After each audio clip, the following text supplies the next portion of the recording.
Baiklah, kami dari kelompok 9 akan menjelaskan tentang jasa bank dalam kegiatan ekspor.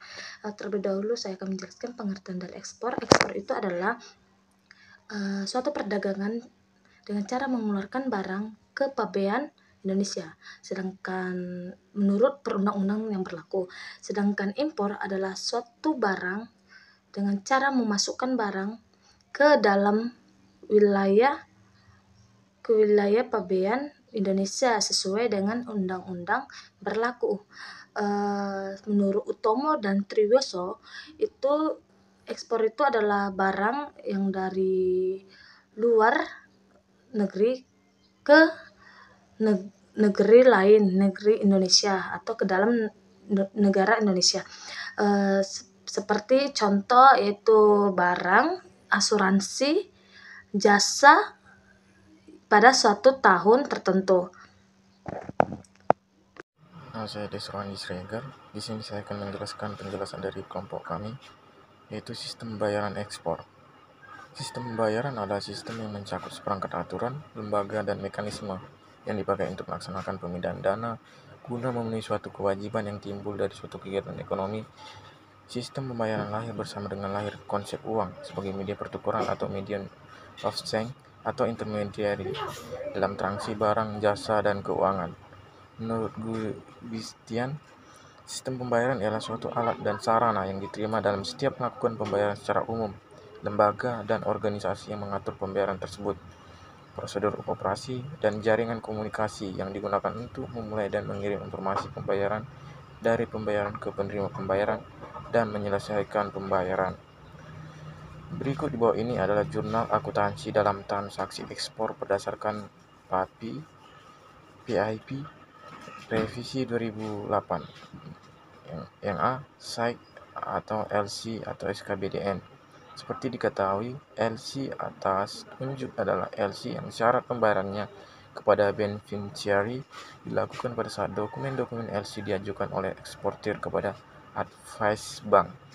Jurnal transaksi yang berhubungan dengan SAIC atau LC atau SKBDN atau pembayaran kepada eksportir setelah terima pembayaran dari using atau reimbursing bank on collection adalah sebagai berikut. Selanjutnya akan dijelaskan oleh teman kami. Terima kasih. Materi dari Desron Disregar.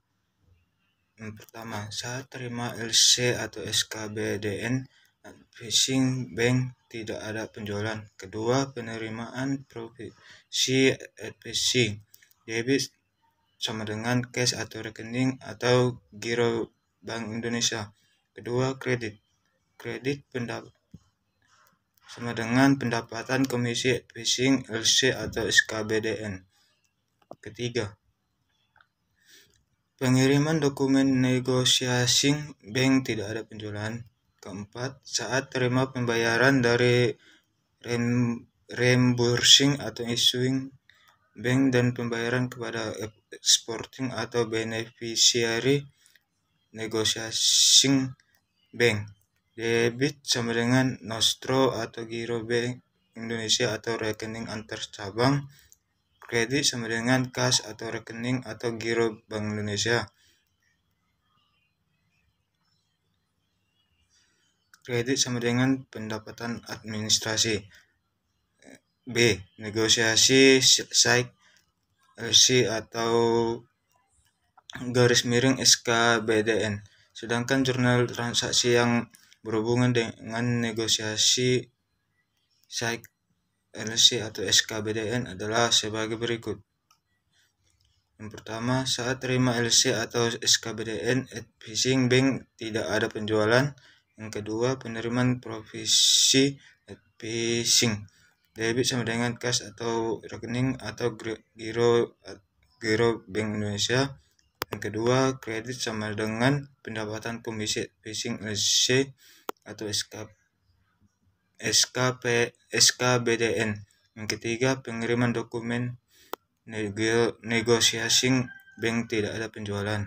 Keempat, saat negosiasi dokumen negosiasi bank antara lain, yang pertama debit, tagihan lainnya sampai LC atau _SK_BDN kepada bank koresponden. Kedua, kredit sama dengan cash atau rekening atau giro Bank Indonesia. Pembebanan komisi negosiasi, kiriman dokumen dan biaya telex atau bila ada. Selanjutnya, debit sama dengan kas atau rekening atau giro Bank Indonesia. Selanjutnya, kredit sama dengan pendapatan administrasi. Kelima, saat terima pembayaran dari issuing. Mekanisme perhitungan dan jurnal. Contohnya yaitu 3 transaksi LC atau SK_BDN unjuk pada PT Sugiarto di kawasan industri Cikarang yang bergerak dalam bidang perdagangan untuk ekspor adalah pemilik rekening giro US dollar maupun giro rupiah Bank Mandiri cabang Galaksi Bekasi. Nah, pada tanggal 5 Juni 2012 itu menerima letter of credit atas unjuk dari importir di Jepang sebesar US dollar sebesar 30 US dollar.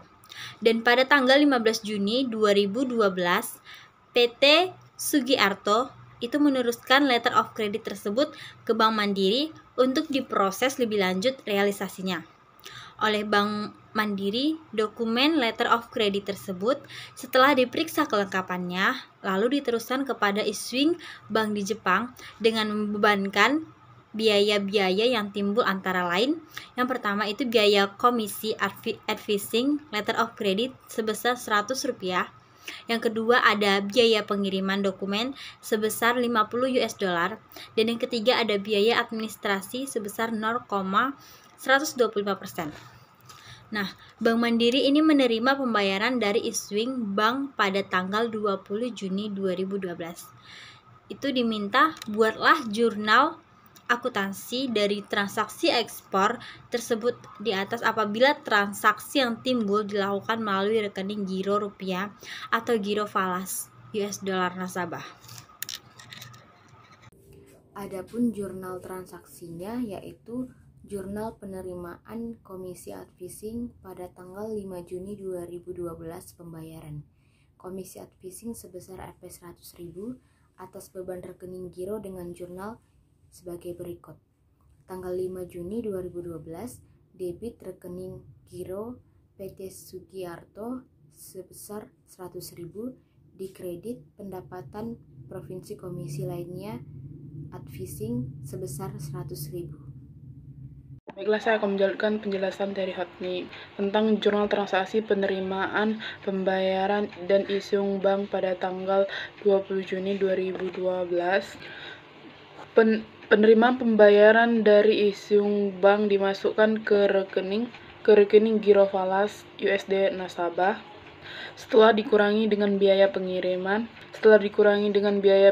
dokumen sebesar 50 dan biaya administrasi sebesar 0,125% dikali 30.000 sama dengan 37,50 dan akan dijurnal sebagai berikut, yaitu pada tanggal 20 Juni 2012 di debit itu di rekening Nostro atau Giro Bank Indonesia USD itu sebesar 100.000. Udah itu di kreditnya itu rekening giro